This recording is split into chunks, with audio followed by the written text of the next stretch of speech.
ஸ்ட்ரென்த்தை பத்தி சொல்றதுக்கு பைபிள்ல நிறைய கதைகள் இருக்கு.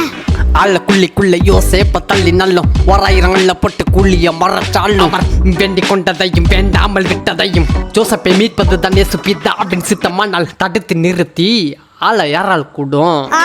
யாரால? ஏசப்பாவதான். கரெக்டா சொன்ன பர்லைன். 100 வெள்ளி காசு அப்பருக்கு பத்துல 20 வெள்ளி காசு வித்து புட்ட கேக்கல.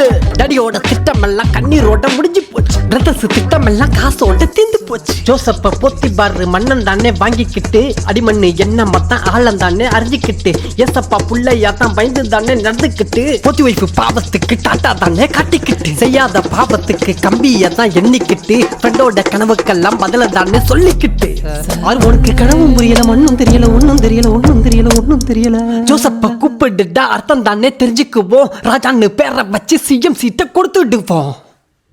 ஒரு இளைஞனுக்கு எதிரா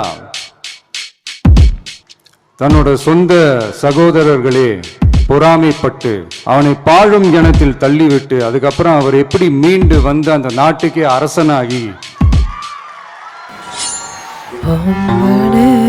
நிறையானது